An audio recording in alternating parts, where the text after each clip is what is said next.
I am a 28 years old female was named after a really obscure character from Greek mythology. My preferred nickname is taken from the end of my name. I always introduce myself with I'm my name, but you can call me nickname.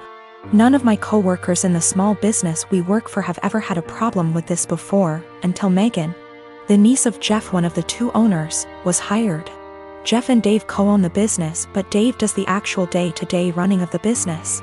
I introduced myself and my nickname as usual, but she immediately said that Bessie, not the actual name, would be a better nickname because it comes from the beginning of my name and that she liked it better. I told her I really didn't like that nickname and wouldn't answer to it and asked her to please not call me Bessie, but she insisted that it was so much prettier and that I just needed to get used to it. For the next 2 months she tried to call me Bessie, but I completely ignored her whenever she addressed me that way. Even when I knew she really needed help with something. She would call my desk phone and say, "Hey, Bessie," I would reply, "You have the wrong number, there's no Bessie here," and hang up. She then tried to get some of the employees outside the office to start calling me Bessie, but I quickly shut that down. I usually finish my work early and help them with a lot of tedious little things that aren't part of my job description, and threatened to stop helping them unless they used my preferred nickname. Friday she decided she was going to get me to respond to Bessie no matter what. We have an open office design but are at opposite ends. She started calling out Bessie in a sing-song voiceover and over again to try and annoy me enough to respond. Other co-workers got annoyed, most telling her to stop and one Lisa telling me to just let her call me Bessie already. I refused and she kept calling out Bessie louder and louder, until Dave barged in. He'd been on a conference call with an important client and could hear her yelling from his office down the hall. He told her to be quiet and that if she called me Bessie one more time, he'd write her up and dock her pay. Later, Megan cornered me in the break room, called me in for getting her in trouble and called me Bessie again for good measure just as Dave was walking in to heat up his lunch. He gave her a stern look and said, "I warned you." Then he walked to HR to have her written up. Lisa is saying I'm the for never helping Megan and that, if I had been nicer or hadn't fought her so hard on the nickname, she probably would have given up on it a while ago, but because I made such a big deal out of it, it became a challenge. My daughter is 16 years old and in high school. I noticed recently that she's been behaving in a bad manner, constantly commenting on other people's looks, belongings, calling them stuff that isn't cool and just being insensitive. It's like she lost a filter or something because usually she's polite, but my wife suspected that our daughter's sudden misbehavior occurred after she started hanging out with new girls from the school. Basically the mean type, and have picked on their behavior. I've sat with my daughter and had many discussions about how her behavior has been negatively affecting everyone around her. Our housemaid is the person most affected here and my daughter has chosen her to be her target for hair, clothes, etiquette, criticism. She has complained about our daughter calling her offensive names like filthy and gross for cleaning certain areas in our house. I took a stand and explicitly told my daughter I'd punish her if she ever said stuff like that to our housemaid again. Last week my daughter had a party to go to. Earlier that day she called our housemaid filthy. So I grounded her by not letting her go to the party. She threw a fit and called our housemaid a liar, saying she never called her that. That was the end of it. Days later my daughter came to me saying she couldn't find her iPhone after looking everywhere. She asked me to call her number and I did. My wife and I were stunned to discover that the iPhone was ringing inside our housemaid's bag.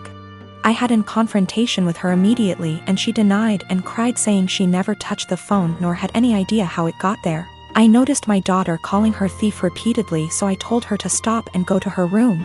I checked the indoor camera before continuing the argument and saw my daughter place her iPhone inside our housemaid's bag. I was livid.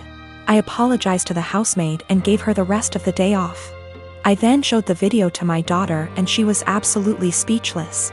I said what she did was immoral and straight up offensive to tamper with that poor woman's livelihood over a petty party she couldn't go to. I told her she was grounded and will have to spend the night in the backyard. She is a germaphobe. But she cried, begging me to not make her sleep with the dirt, insects, and hot temp. I refused to discuss it or I'd make it 2 nights. My wife said I should go easy on her, but I said calling people filthy and accusing them of stealing wasn't okay. In fact, it was the absolute worst. I then went through with my punishment. The reason I chose this punishment was because of the fact that my daughter says she is a germaphobe and use this as excuse to insult others' hygiene and appearance. Our backyard has dirt and bugs in it, and this kind of things get her uncomfortable, but other than that the backyard is 100% safe. I live in a not so well-off area. I am not well by any means, but I have a Wi-Fi connection. My Wi-Fi has a 4-device limit. It's the cheapest plan they have. My neighbors have a 12-year-old daughter who has to attend online classes. I know her well because she comes over fairly often to hang out with my daughter as they are friends. Her name is Shania. We live in India. Shania is an Indian name. I am also Indian. Shania's parents told her they cannot afford Wi-Fi, so she asked me if she can use mine. I agreed, and said the only condition was that she has to study hella hard and do her best. She agreed and has been using it for a while. Over the past 2 months, I have been finding it hard to use my Wi-Fi. The web portal for the Wi-Fi says 4 devices are constantly connected to it when all I am using is my phone, and my daughter is using her laptop. Sometimes, my daughter can't connect to her own classes and uses data. I asked Shania about it last week, and she said her parents forced her to tell them the password and that they have been using it. I went and spoke to her parents about it, and said that it is only for her to be able to attend classes. They said they will stop using it. But over the week, 4 times my daughter's classes got interrupted because there were multiple devices trying to use it. Yesterday, Shania told me that our other neighbors also have the password and are also using it, that her parents gave it to them. I went and warned her parents again, said I will change the password, but they made false promises again and shut their door. I changed the password and gave Shania the new one, but her parents forced it out of her again. My daughter's education needs to take priority, her classes are important. I can't let her education take a back seat, but if I change it again and not give Shania the password, her education will get affected. I am 45 male and have a step-kid, 15 female, with my wife. I can say that me and her parents' house are very different. I don't think that she shows any patience with them, and I don't like that. For some reason that I do not know, whenever she wants to punish her, she will make it seem like she is going out to do something or save the punishment for when she leaves for work, so it's my responsibility to punish her. I really don't like the idea of punishing kids that aren't mine. Don't get me wrong, I've been in her life since she was 4 and I love her to death. But it doesn't change the fact that they aren't my kids, and it seems like a major out-of-bounds thing to do. Again, I'm really not comfortable with doing that. She is a good kid and is really responsible, but I feel like my wife's parenting has made her feel like she has to be perfect, or else she will get punished. I've never actually punished her. Like I said, she's a really good kid, and no circumstances did I ever see that a punishment was necessary.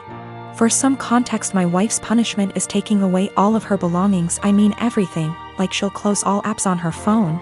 Can't watch TV, can't go out after school, can't call friends. And all this because she got a C on a test, she put an assignment in late, etc. I really hate this. Being so hard on her isn't reasonable. She rarely ever does anything wrong. I mean, last year she probably had 2 assignments turned in late throughout the whole year. These things don't need such harsh punishments, they just need to be left off with a warning. And when she tells me to punish her, that's all I do. I give her a warning and she does just fine after that. I think a warning is even a stretch. Accidents happen, and overworking a kid isn't going to end well. I just tell her that if she needs help with school, I'd be happy to help so these don't happen. She's come to me a few times for it, but other than that she's smart, and most of these were just her being overworked with school. My wife never caught on to this until the other day when I was talking to her about her school, because her mom said she got a report from her teacher that she wasn't focusing. Again, I didn't punish her, I just asked why she wasn't, and she said she was just tired from school and sports.